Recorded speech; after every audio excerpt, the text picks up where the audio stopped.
Hey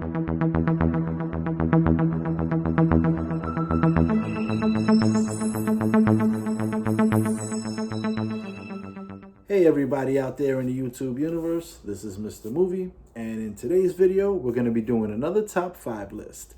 If you watch my channel, you know I don't do top 10 lists by genre like most YouTubers do. I do the top 5 movies in my collection by a particular actor or director. In this case, it's going to be another actor. For the movie to be considered, it has to obviously have the actor in it, but the actor has to be the starring role or the supporting role. So they have to be integral to the movie. You can't have the movie without their character and the actor playing it. So no bit parts. If they're just in it, doesn't count. Got to be a big part of it. Also, it doesn't have to necessarily be their greatest acting performance, but they have to be great in it, and it has to be a great movie, in my particular opinion, and that's why it would be in the collection in the first place. Now, this will be the top 5 Mel Gibson movies that are in my collection. I'm going to do a little disclaimer here. Regardless of what you think of Mel Gibson as a human being, he's made some mistakes. He said some things that I find horrible. But I'm one of these people, I can separate the art from the artist. When I watch a Mel Gibson movie, and there's a million people like this who have made mistakes and done terrible things in all different types of artistic forms. When I watch a Mel Gibson movie, I'm not thinking about Mel Gibson because he's not playing Mel Gibson. He's playing a different character. So I'm watching the movie for the narrative, the character, the action, the story, whatever it is in the movie. I separate that from what he does in his personal life. That's none of my business, but I'm not one of these people that, if you make a mistake, I just can't enjoy the things that you've done already. I kind of find that hypocritical because I know there's people out there that, listen to music from somebody who did something bad or watch a movie. The example I like to use, even though this isn't particularly an artist where I would, not watch their film, it's say Harvey Weinstein. He's one of the most despicable humans you could think of. But he's produced some of my favorite films. Now, he's not necessarily the artist, of course, but like Harvey Weinstein, his logo comes up before a movie, and it's a movie I love. I don't sit there and go, I can't watch this. I don't love this movie anymore because Harvey Weinstein's involved. I can separate that in my mind. I think if you're an adult and intelligent, you can do that. The example I like to give is not movies, actually, it's music. Say someone like R. Kelly. He did, terrible things. Do I believe everybody deserves a second chance? For the most part, unless you did something so egregious, it just is unforgivable. But taking him as an example, I'm sorry I'm going into a rant here, but I feel it's necessary. Because some people might be like, why are you doing a Mel Gibson top 5? He's said such horrible things. I get that, but that's why I'm saying these things. Taking the R. Kelly example, he's done awful things, but I still listen to his music because I could separate the art from the artist. When I listen to an R. Kelly song and I'm rocking to it, and I'm bopping my head, R. Kelly, the human being, never pops into my head. I never consider him while I'm listening to the song. You understand? So that's kind of why I can watch a Mel Gibson movie. I'm not thinking about Mel Gibson's personal life or the things he's done in his real life. I'm watching him playing a character who's not even real in a movie. So I can separate the art from the artist. That's basically the point of this rant. Sorry I had to say all that, but I feel it's necessary in the times we live in to get my point across and how I feel about it. You may feel differently, and that's your right. Hey, that's America. So, I think he's a good actor. He's made some great movies, so I think he's going to get a top 5 from me because there's a lot of his movies in my collection. I found this list hard to do too, also, like most of these, because he has a lot of great films. But I put him down to my personal favorites and the rewatchability factor that I usually incorporate into my reviews. That being said, let's get right into it. So number 5 on the Mel Gibson list is Payback. It's not one of his more well-known movies, I would say, but I think it's one of his best. It's very noir. It's like a kind of like an old crime novel, sort of.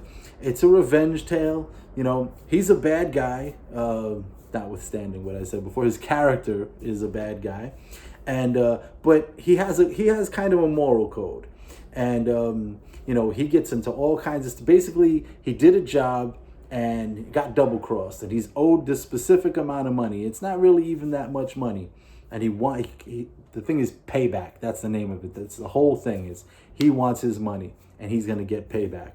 And all he wants is that amount. And they keep asking him, you know, why do you want this little amount of money? And he kind of goes from the bottom rung of this crime organization all the way to the top to try to get his money.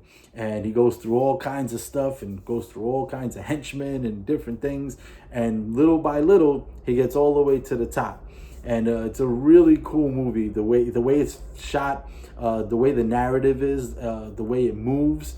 It's very much like an old school noir crime drama, but the main character is the bad guy. Usually it's the cop, say, or, you know, the agent or something, where it's him just trying to get revenge and payback for him being double crossed. And a lot of great actors in it. Really cool. Love the pacing. And I mean, he's a very quiet, reserved badass. So you'll see what I'm saying if you check this movie out. So number 5, Payback. Number 4, very different, completely different type of movie, is The Patriot. I mentioned America before. This is America. This is, you know, basically the story of the Revolutionary War, but from his character's perspective, him trying to protect his family. You know, he fought against the Native Americans in an earlier war, and he learned from them and their tactics, and, you know, using tomahawks, and basically the Americans won the Revolutionary War because they didn't do the straight up, you know, standing two armies standing next to each other, fire, guys go down, next line, fire. That always never made any sense to me, fighting that way. It was sort of, he took what the American Indians did and said, you know what, we're gonna do their kind of guerrilla warfare, you know, hiding in the woods, sneak attacks, all this kind of stuff. And the Americans, that's what they did, and that's why they won. So it's a story basically of the American Revolution, but through the perspective of this particular character. Heath Ledger is his son. There's a lot of great actors in the movie. And, you know, they're fighting battles, and it's basically him trying to rally the not yet American people who live here, you know, to take up arms against the English and fight that revolution. And you know, he's a badass in the movie. I mean, he's been through a lot, and then he loses his son, and you know, his family is at risk, and that's pretty much what he's fighting for: his family and his country. And really good action. I love period pieces. If you watch my channel, and the American Revolution is one of the more interesting ones, and it's our history. It's a very, very cool movie, very well done, and his character is really good in it.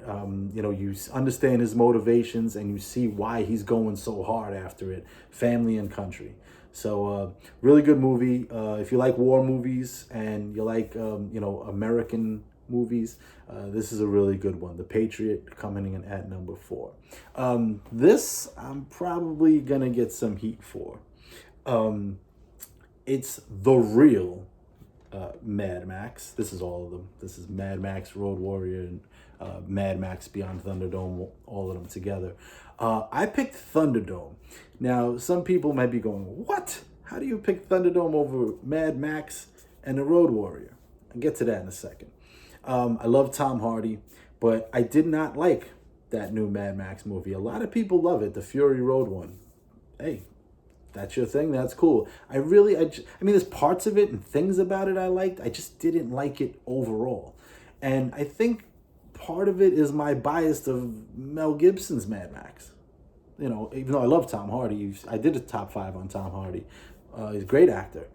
It's not his fault. I just kind of am biased towards it not being Mel Gibson. And on top of it, I kind of just didn't like the movie. I thought it had no direction, and it was kind of all over the place and a little silly. Some of it was cool. It looked cool, but I wasn't really into it. Now, the reason why some of you probably want to kill me right now for not taking the original Mad Max or the Road Warrior, and why I picked Thunderdome, is he's still Mad Max. It's that same dystopian world, but what I like about this is he's more grizzled. You know, he's been there longer. The universe of Mad Max is expanded more. You see more of the land and what's happened and the different, you know, places that are formed, and this town that they go to, Bartertown. It's so cool because, you know, they put him in the Thunderdome to fight, and, you know, there's different weapons and there's flying around, and you know, I like this. I like this, all three, the stories of all three, but I love the story of this one, and I love the action of this one, and I don't know, for some reason personally, I think this one is a little more fast-paced and cohesive than the other ones. The other ones are really cool, gritty, hardcore movies, and you know what? I love them all equally. I really can't pick. I think the reason why I said Thunderdome is simply because of the Thunderdome. That whole thing of 2 men enter, 1 man leaves, and, you know, it's the one-on-one fight, and I just thought it was really cool, and the whole Bartertown thing, and Master Blaster. I just thought it was really cool, and they're all equal in my mind, if I'm being honest. I just picked Thunderdome because it got that extra little thing with the Thunderdome itself. So, don't kill me. All right, it's all three are tied. How's that? But Thunderdome a little bit more for me. So, all right, coming in at number 3, Mad Max Beyond Thunderdome. Coming in at number 2, this is all 4 of them also, is Lethal Weapon. Now, I love them all almost equally, but I am staying with number 1 on this one. Probably the best buddy cop movie ever made. You know, it's just the two of them together. They're perfect. You know, I've seen this trope so many times in movies of the two guys who are cops from different worlds. They usually, one is black, one is white, you know, whatever, to make them as different as possible, even though that's not a real thing. But, you know, the stereotypes of, you got the black guy and the white guy. They don't want to be together. They don't want to be partners. They're too different. They don't like the way that one guy does it, and I don't like the way you do it. That all came from this, pretty much, and they nailed it, and they play off each other flawlessly, and they're really different, and that comes through a lot, and the story's great, the action is great, so many great quotable lines, the bad guys are really cool, the fight at the end, you know, there's a lot of shootouts. I mean, I love the Martin Riggs character, who's the character that Mel Gibson plays. He would have been a great Wolverine, I think, at that age. You know, if Martin Riggs played Wolverine, he would have been perfect. You know, just a guy with nothing to lose, you know, ex-Special Forces guy, another trope, who, you know, the greatest man ever with a gun, well, maybe John Wick, but, you know, they just, great shootouts, you know, he can't miss. He's just unstoppable, and, you know, they're going up against this army of guys, you know, with the drug trade, and they kidnap Danny Glover's daughter, and they got to get her back, and it just the best cop buddy movie ever, and his character is great, and I mean, all the characters are great, but his character in particular it's just so badass. You just can't say anything other than he's just a badass. And the interaction between the two, top notch, and it lasted through 4 movies, and they're all great. I mean, the 4th one is just as good as the 3rd one and the 2nd one.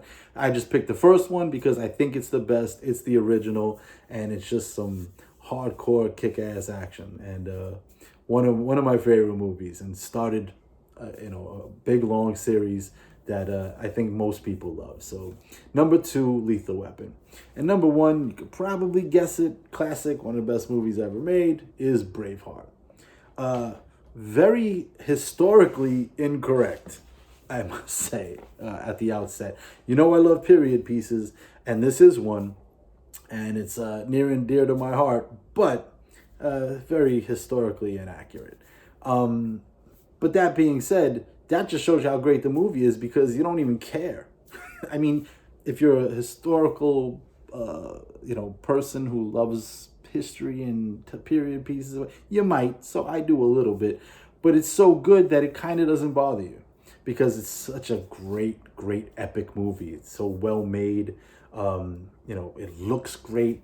The fight scenes are tremendous, and it's just a great story. I mean, it's a love story at heart, but a love story between Mel Gibson's character William Wallace and the female lead, who is the love of his life, but it's also the love story of him and country. Again, him with country, but in this case, it's not America, it's Scotland. And it's, fighting for the freedom of Scotland to get away from the English. They wanted their own country. And, it's basically just the story of that and his character, who is a character from history. And, he's just a titan of history, and basically the biggest name in the history of Scotland. He's their Paul Bunyan. He's larger than life, and it's the story of how Scotland became free and got away, from English rule and tyranny, and starts off when he's a kid and goes all the way through his life to his death, basically sacrificing himself to inspire the royals of Scotland to stand up for their country, stand up to the English, and become free. Freedom! So just a great movie. So classic. A lot of great lines, but really good war action that doesn't involve guns, obviously. Hand-to-hand combat, swords, axes, that kind of thing.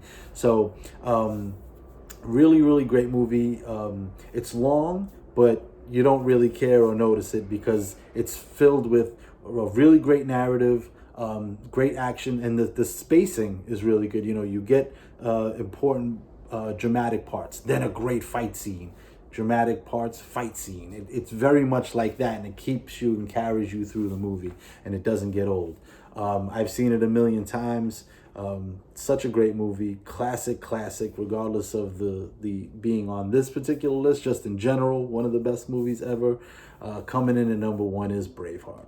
So running down the list, we got number 5 is Payback.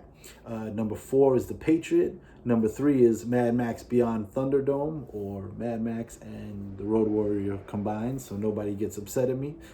Number 2 is Lethal Weapon, and number 1 is Braveheart. So that there is the top 5 list of Mel Gibson movies that are in my collection. If you like Mel Gibson, if you have some kind of social commentary you want to say, hey, talk about it in the comments. If you like Mel Gibson and you have different movies that I didn't say, put that in there. If you have these in a different order, you like one better than the other, let me know. If you like this video and my other content, please subscribe to my channel. I'd appreciate it. Hit the notification bell so when I drop new videos, you get the notification and you get to check those out as well. If you like those and this, please hit the like, share with your other movie aficionado friends, and spread the word. I'd appreciate it. That being said, this is Mr. Movie signing off, and I'll see you again next